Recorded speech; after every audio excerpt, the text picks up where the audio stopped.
right, we are live. Today we're Yeah, talking to someone who doesn't just make things look good, they make them feel right. So if you've ever opened up an app and instantly understood what to do, or you bailed because it was too confusing, you have felt firsthand the power of good design.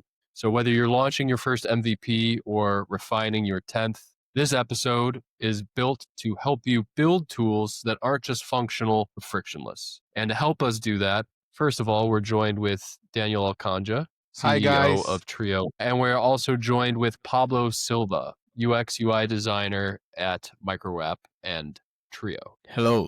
So, Pablo, we got a good chance to speak with Daniel last episode, got to know a little bit about his background. Would love to do the same with you if you don't mind sharing a little bit about yourself, your background, how you got into UX UI, and maybe something that you would share with somebody who's interested in the field. Sure. So I'm a journalist by educated journalist.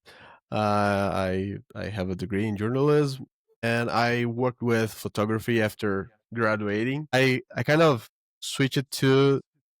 Always worked with some design work, especially visual design, graphic design, but I switched it to UX and UI design a few years ago. My wife actually is a software developer, and she like introduced me to this field, and I was looking for something different to do. I was not very satisfied in my previous job, and I started studying it, and I just loved it.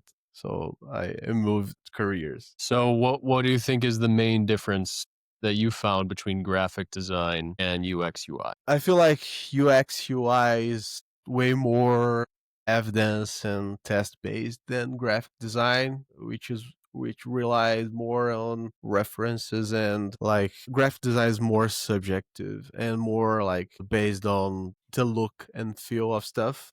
And you, although it's called design, and although people usually think of UI, like the user interface and how things look, is way more based on what people really need, what's the statistics to solve, like, of the best way to solve problems, and like way more based on, at least I feel like way more based on studies and evidence than graphic design. So you'd say one is more of an art and one is more of a science? Yeah, I wouldn't say graphic design is an art, because it shouldn't be called design if it's art, in my opinion. Although art might be designed to do some stuff, but design essentially is trying to solve something, and graphic design is trying to solve a communication problem. And user experience and UI design is more trying to solve different problems than just communication.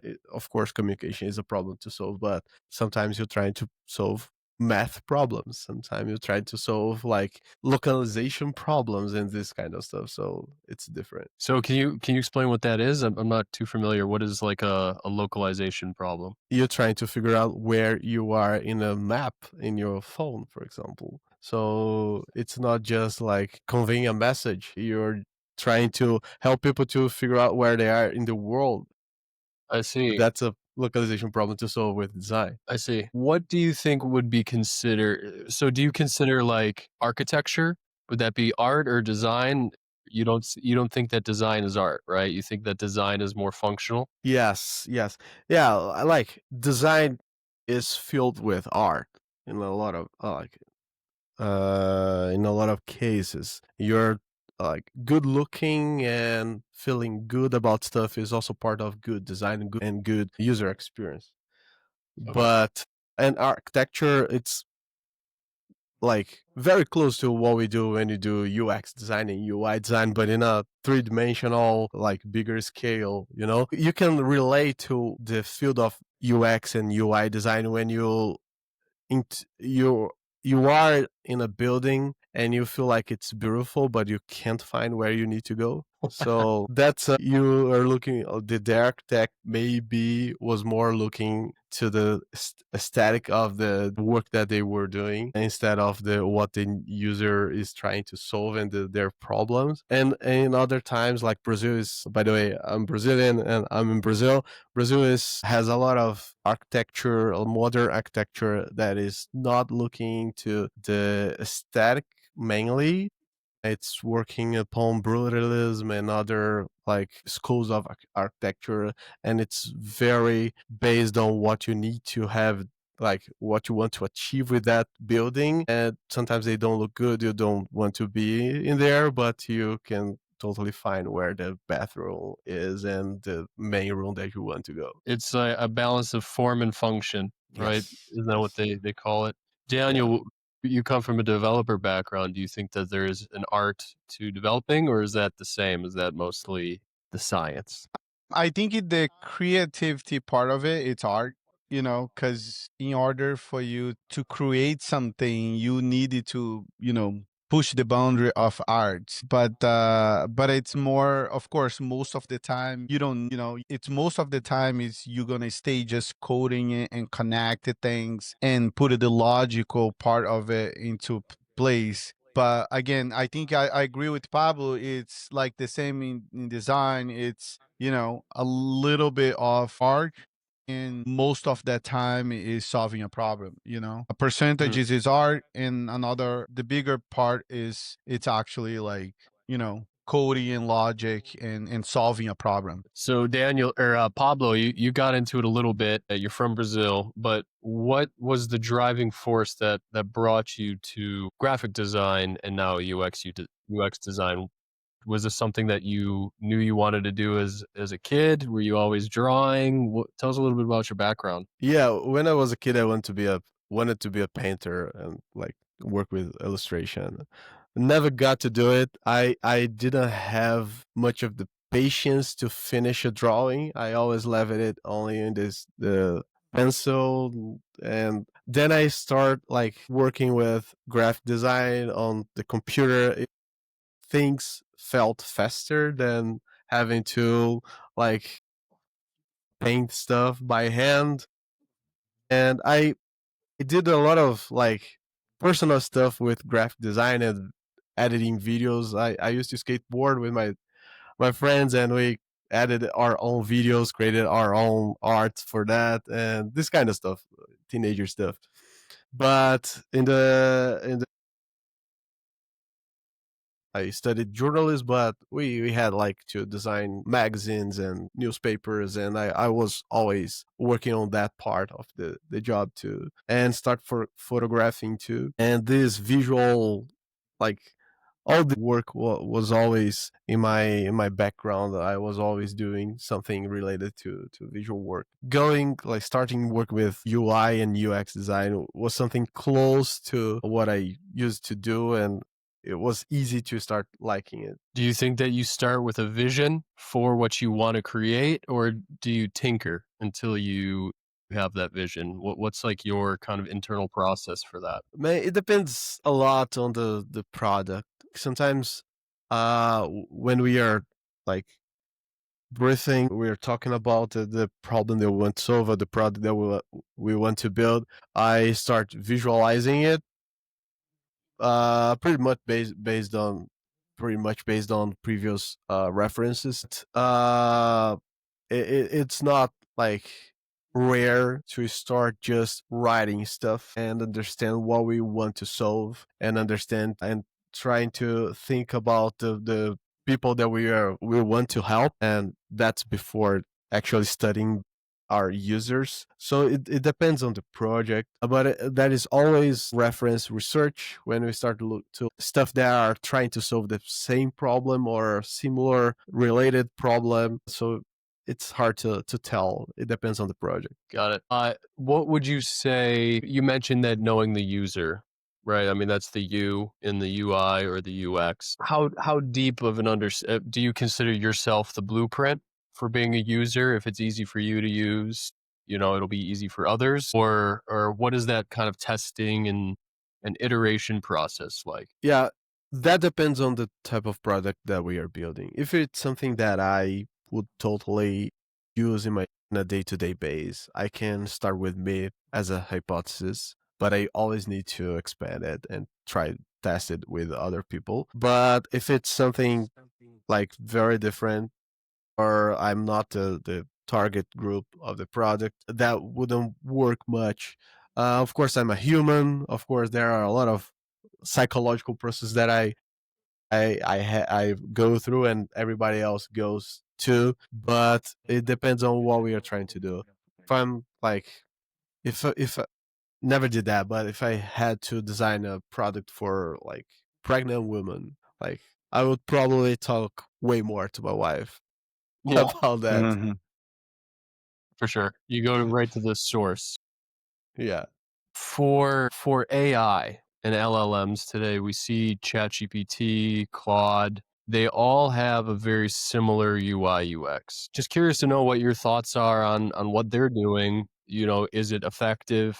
Is it the most effective? Would you have anything else, or just your opinions on that? Because I feel it's such a complex technology that needs to be mustered into a very tight space, like a computer screen. Yeah.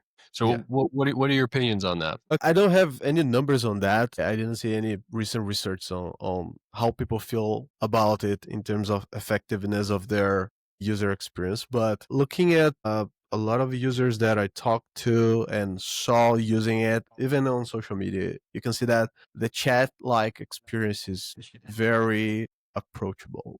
If you talk, for example, to an older audience that is used to text messaging, maybe or WhatsApp, this kind of apps, they feel so intuitive for them that it makes sense to create chat light experience. If what you want to give to the user is like text content, even audio content, so it looks like something that works, and it's working. People are using it, and there's a reason for that. And especially if you think that many of those tools already accept audio as primary input or one of the possible inputs, that's very effective because we have a lot of people that can't read properly but can send audio Mhm. messages, and now they can talk to LLMs based on chat, like audio. And I do that a lot too. I don't want to type. I just like start sending audios to ChatGPT, for example, and it's very effective. So because my hands are free to continue working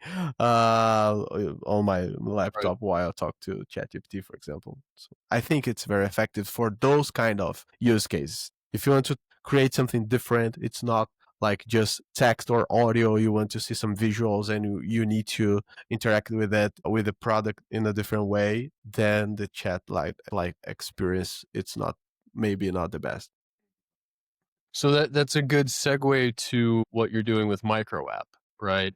Because it is a different desired outcome where the ChatGPT and the Claude experience is they're looking maybe for generalized all-in-one tools that, first of all, they start to hallucinate, right? That's a well-known phenomenon in AI right now is AI just all of a sudden mathematically, for whatever reason, start to hallucinate. And for the people listening that don't know what that is, it's what happens when you're talking to ChatGPT for a long time and all of the sudden, out of nowhere, it starts regressing. Like it feels like it's gotten dumber over the course of the conversation. I heard a recent mathematician talking about this is that whenever the way that AI gets and receives feedback is yes, this is working, no, this is not working. But if you start to leave a lot of these fields blank, then they have to go to a high level of confidence assumption, right? And Yeah. in doing that, right? And Daniel, I'm sure I'd love to hear your thoughts on this, but the level of confidence starts to degrade over the course of a conversation just based on those assumptions. So Yeah. at a certain point, it stops, right? Or it stops being as helpful as that really high degree of confidence and the quality degrades. Daniel, how do you see a way forward? Or, first of all, I'd love to go back into what we're doing with Microapp, but this is a really interesting phenomenon. Just do you have any thoughts on that? The way I think about hallucinations on the LLM is that I think the perfect example would be that, for example, if I ask ChatGPT what was the year that Zach was the president of the United States, right? And because they are so the LLMs are trained to be positive, right? To not like let you down or to to have any kind of negative response to you. And if I ask them what year Zach was a president, right? So because they want to please you with the answer, right? They are trying to not say, "Oh, Zach wasn't a president," Oh, or something like. right, And that's where the hallucination coming in, because they try to please you with the answer, and that, usually it's not the right answer, right? Because the right answer would be, no, Zach was never a president, right? So, but then they right. try to, like, not being negative or not respond you like with trying to frustrate the user. They kind of try, oh, they try something else, but the Mhm, right answer would be, no, Zachar has never been a, president of the United States. So, and that's so my feeling is that we have to create ways to the LLM or to the chat GBTs of the world, answer the right, but in a way that it feels right, even though sometimes it's gonna be sound, in a way that's gonna be sound frustrating, but actually it's not frustrating because you're just looking for the answer. So that's my point on hallucinations. And in terms of micro app and the LLMs and design, the importance of design on LLM is that the way, LLM was discovering, was showing to the world it was through a chat, right? And recently, the CEO of OpenAI, Sam, said that the way that they discovered that market fit was that they created this tool called Playground, where people could go there and type some prompt and do something like just for people to play.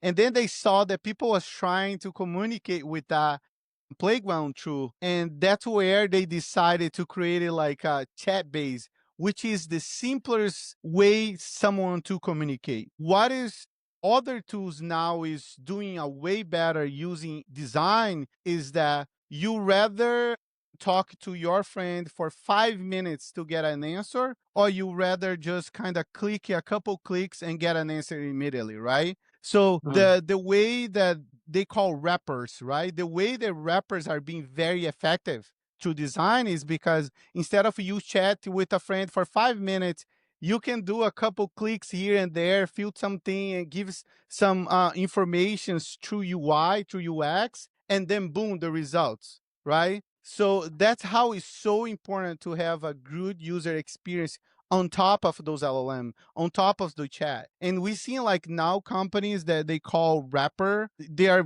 valuating $1 billion company because they discover a faster way.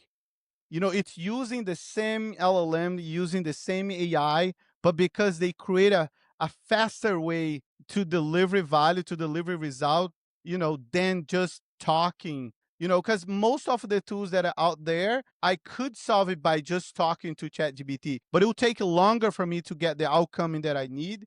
And then, but if because they have a better UI, better user experience, right? The user doesn't need it to thinking about prompt or how to ask the questions. The UX lead the user to the results, and that's why I think it's the most important to have an amazing user experience on top of those AI and LLMs. For reference, because I know Pablo mentioned you didn't have the data, here's some fun stats for you. 88% of users are less likely to return after a bad UX experience. So that's basically 9 out of 10. UX raises conversion rates by up to 400%. This is a Forrester survey. And then onboarding UX, when people first join the UX or just join the site or the app or whatever the digital asset is, it improves retention by 50 to 60%. So not only is it helpful for the first impression, but it keeps people coming back, right? Because in the world of ChatGPT wrappers, the core functionality is the same, but it's just how, like you said, Daniel, the value is getting communicated faster and faster. It is about honing. It's about taking a C and making it a drinkable bucket of water, right? So, Pablo, what are your thoughts on? Daniel covered a lot of what we're striving for at Micro, right? What are your thoughts on what's the approach for Microapp? What's important to you? Yeah, that's exactly why, like what Daniel said is one of the main reasons why on Microapp in our app searching experience we create a hybrid between chat-like experience and a different UI. Users like approach the Microapp platform and see a chat-like experience that they are used to, and it's simple. You just start typing, and of course we're gonna improve that through the time and allow different ways to talk to the platform. But after you start finding what you need, you go to different experiences. You open up an app page and you have a different UI, and you will be able to interact with it not only in the chat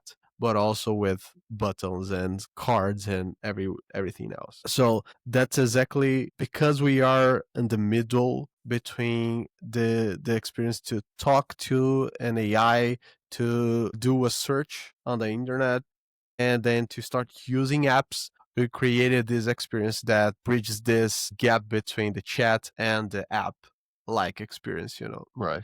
So essentially each step in the UX journey offers a more flexible and more convenient approach as you kind of navigate your way to finding what you need. Yeah, that's the idea. And we want people to not need to relearn patterns to use our platform. They will recognize what it's in front of them. So they don't need to figure out where things are. Because if the user can't see the value, there's no value.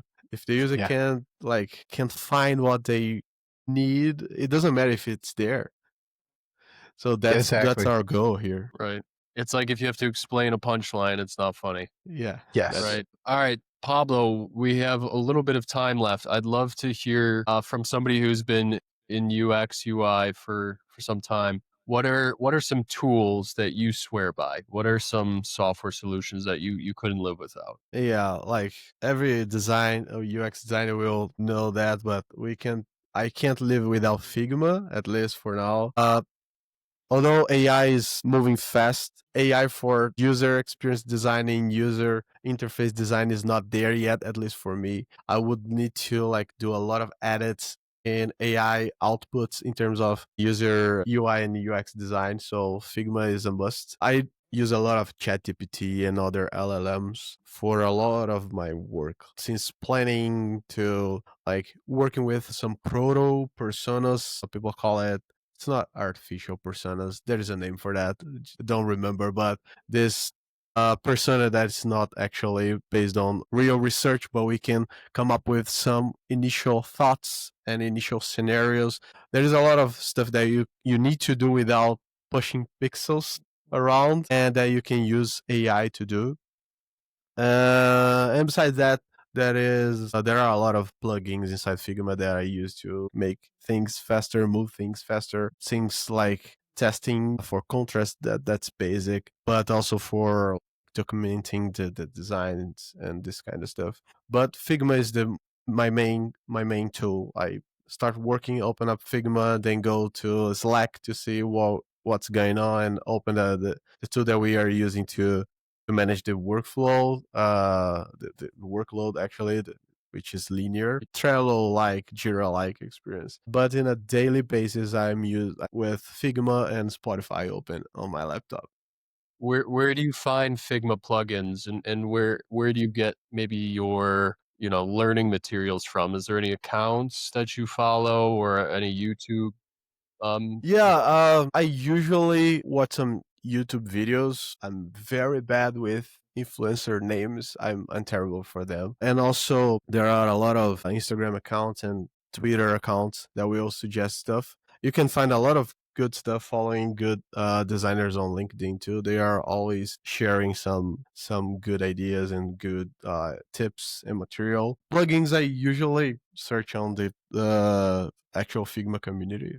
You have a area inside of Figma to do that, and usually those that have more users are the best ones. So you just do that, and you get reference with colleagues and people that you talk to. Basically, is that basic social media life. Yeah. That is, I mean, that you tend to value the tools that have a lot of good ratings, right? That's something that Usually, I do that, and I value a lot the tools that has they have the best logos too because I'm a designer. Uh, I tell that to my wife. It's the package isn't good. I right? really don't care to see what's inside. That's I know right. that that's a problem, especially for books. But we live in a world now that people know that they need to look good if they are not even trying to make their their product look good. Of course. Maybe it's not. It doesn't worth the trial. You gotta have style, right? I mean, that's no one's gonna work out with a trainer who's not in shape. And whenever I Yeah. see, marketing agencies online and they have a terrible website, you're like, how are you? Who would trust you? You know what I mean? Yeah.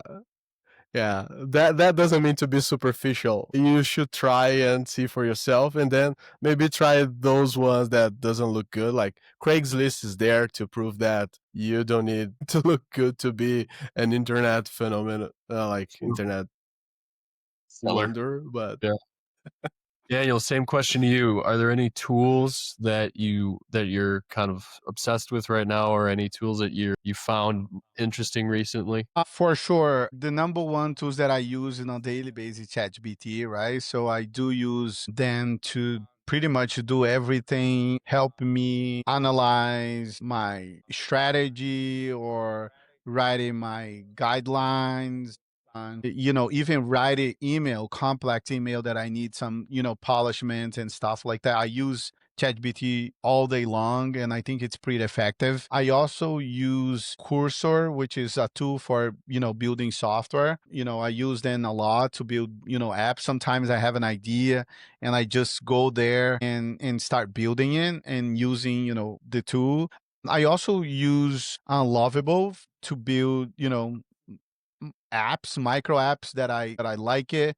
And even to test some design when I sometimes I got the design from Pablo, or I screen, I literally just upload on Lovable and say, hey, just build that UI for me, and they build the UI, and I'll be able to like now test that UI, real time, and I think it's pretty effective. And sometime I get some ideas there and say, hey, Pablo, check it out, this out, and we'll be able to test that UI and on the go. I think it's very, very valuable. And also I use Manus. I don't know if you guys have heard about that too, but it's when I'm looking to do a more deep research, I use Manus to kind of just go there and looking in for stuff for me. For example, if I'm looking to make a research on a certain areas, or even like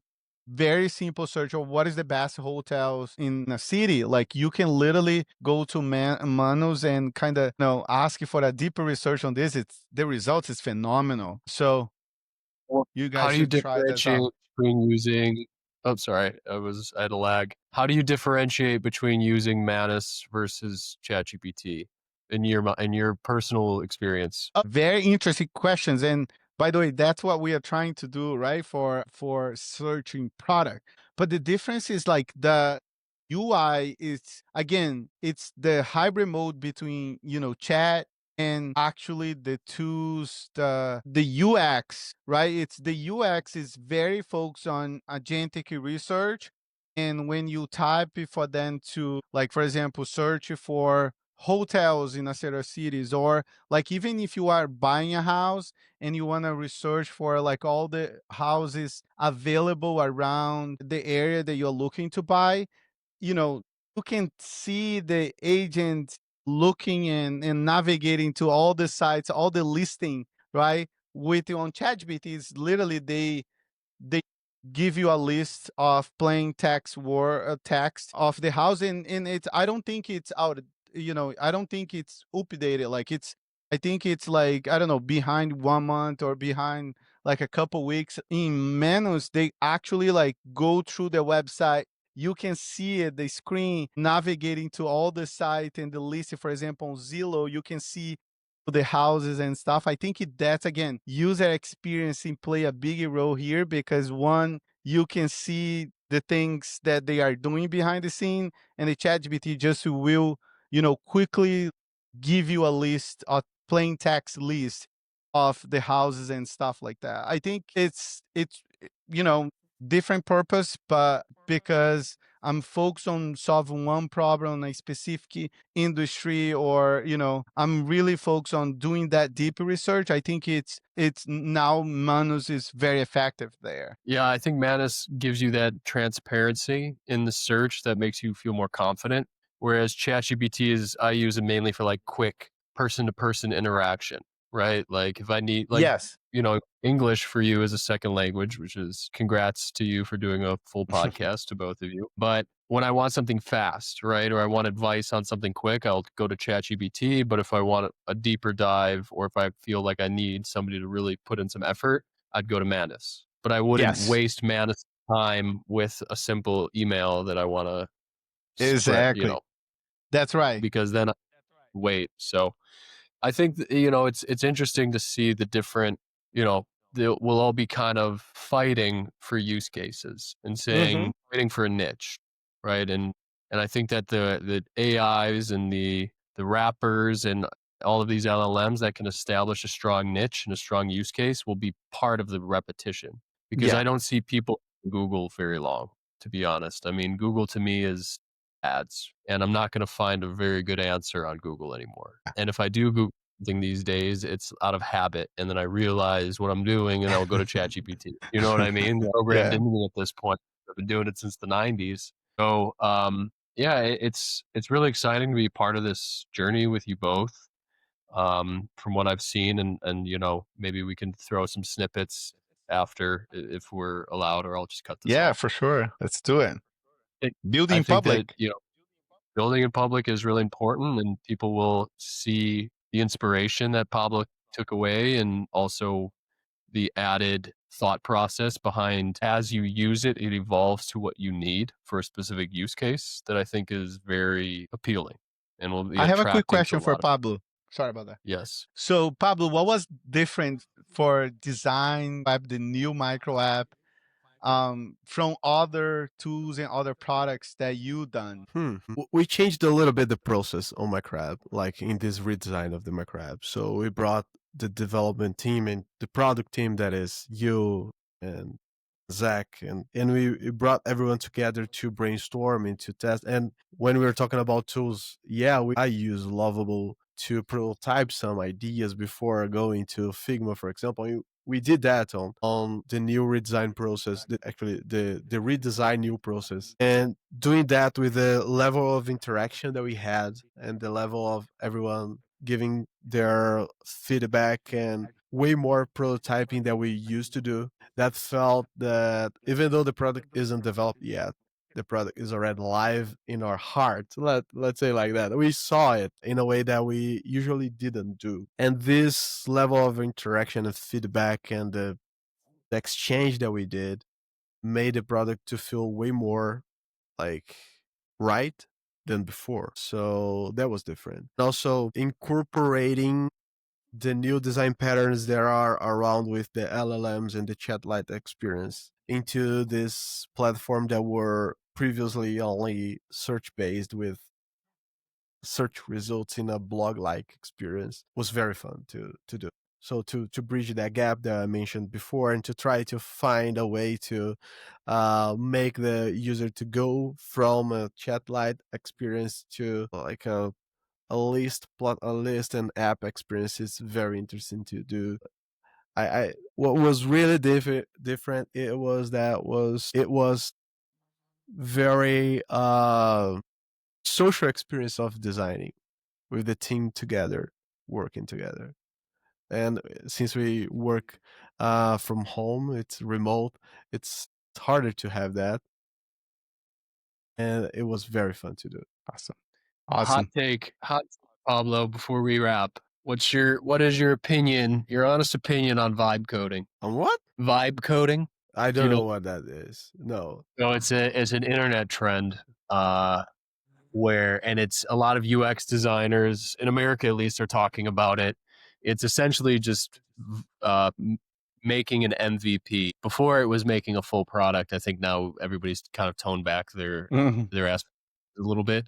But before, it was about using ChatGPT and like Lovable or Runway or Midjourney to build a full scale app. And it was because you didn't need any experience. All you had to do was light some candles, put on some cool lights, record yourself building an app. The vibes were right, and now you Okay. have an app, right?